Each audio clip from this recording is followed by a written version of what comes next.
चंद्रपुर मध्यवर्ती सहकारी बैंक पदभर्ती को लेकर आरक्षण बचाव संघर्ष कृति समिति सदस्य मनोज पोतराजे आमरण अनशन पर बैठे हैं। वहीं इस पदभर्ती को लेकर एक परीक्षार्थी ने क्या आरोप किया, आइए देखते हैं इस खबर में।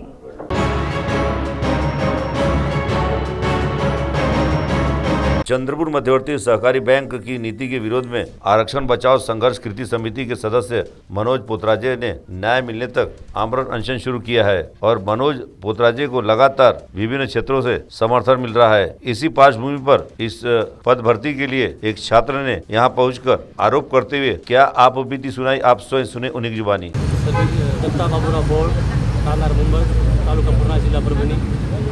मी चंद्रपूर जिल्ह्यामध्ये बँकेची परीक्षेचा फॉर्म भरला होता आणि 21 डिसेंबर या दिवशी माझी जालना या ठिकाणी शिपाई या पदाची परीक्षा होती।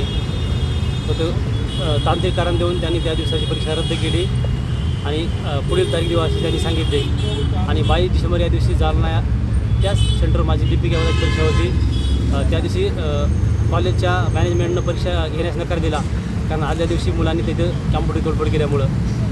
तर त्यानंतर 23 डिसेंबर या दिवशी औरंगाबाद या ठिकाणी त्यांनी लिपिक या पदाचे आमचं हॉल तिकीट देण्यात आले आणि नंतर 29 डिसेंबर या दिवशी शिपाई या पदाची नांदेड या ठिकाणी माझी परीक्षा झाली। तसं एकंदरीत या भरतीमध्ये आता मी शिपाईच्या परीक्षेमध्ये 60 मार्क असून आणि जागा 94 असून पण त्यांनी मला इंटरव्ह्यूला बोलवलं। माझं क्लर्क या 258 जागा असून आणि माझे मार्क 70पेक्षा जास्त असून पण त्यांनी लिपिक या पदाला मला त्यांनी इंटरव्ह्यूसाठी पात्र केलेलं नाही। मी ज्यावेळेस आपल्या सीओ साहेबांना मी कॉन्टॅक्ट केला आणि त्यांनी कंपनी सीओला कॉल केला, त्यावेळेस त्यांनी माझे 2-3 मार्क वाढवले। मग त्यांनी मला हे कारण दिलं की तुझी शिफ्ट हार्ड सोपी असल्यामुळे तुझे 5 मार्क कमी करण्यात आलेत आणि तुझ्या मित्रांचे मार्क शिफ्ट हार्ड असल्यामुळे त्यांचे मार्क म्हणजे कमी असून त्यांना इंटरव्ह्यू बोलवलं आलं। माझं एवढंच म्हणणं आहे सर की ही परीक्षा ज्यावेळेस कोर्टानं निर्णय दिला होता की IBPS किंवा TCSच्या कंपन्याकडे ही परीक्षा देण्यात यावी, पण यांनी ITI या फ्रॉड कंपनीकडे, ब्लॅकलिस्टमध्ये असलेल्या कंपनीकडे, दिल्लीच्या कंपनीकडे परीक्षा देण्यात आली आणि यांच्यामुळं फक्त नावाला फक्त सर बाकी मुलांना बोलत आहेत।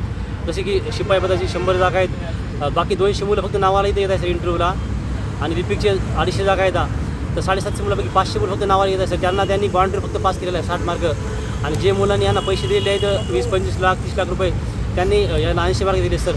इंटरव्ह्यूचे 10पैकी 10 जरी मार्क दिले तरी 60 मार्कावरचा जो मुलगा आहे प्रमाणे तो 70पेक्षा वरी जाऊ शकत नाही सर। त्यामुळे ह्यांचे पैशावाले जे मुलं आहेत 80 मार्काच्या वरचे त्याच मुलांचे सिलेक्शन होणार आहे। म्हणणं आहे की म्हणजे मनोजदारामुळं हा मुद्दा सगळ्या महाराष्ट्रातल्या बँके कमीत कमी 90% तरी म्हणजे चांगल्या गरीब मुलांना घेतील। ते 10% जरी आपण सोडून दिले त्यांच्या जवळचे नातेवाईक म्हणा, भाचे पुतणे भाऊ म्हणा, तर यांच्या आंदोलनामुळे मला वाटतं की महाराष्ट्रातले आता आजच ॲड पडले भंडारा बँकेची। तर मला असं ऐकण्यात आलं की पुढच्या 1-2 महिन्यामध्ये पूर्ण बँकेच्या ॲड पडणार आहेत 35 जिल्ह्याच्या। तर मला वाटतं ह्या आंदोलनामुळे 90% तरी म्हणजे महाराष्ट्रातल्या मुलांना फायदा होईल आणि म्हणजे 35 जिल्ह्यामधल्या सगळ्याच बँकामध्ये चांगल्या प्रकारच्या भरत्या होतील। हा मुद्दा जर असं वाढत गेला आणि कोर्टाने जर चांगला निर्णय दिला तर, कारण पुढची एक हिअरिंग झालेली आहे कोर्टामध्ये 13 जानेवारीला, तर पुढची 27 जानेवारीला कोर्टामध्ये तारीख आहे। तर मला वाटतं की हा कोर्ट याच्यावर सकारात्मक निर्णय घेतात म्हणून। CTV के लिए हमारे प्रतिनिधि वैभव की रिपोर्ट।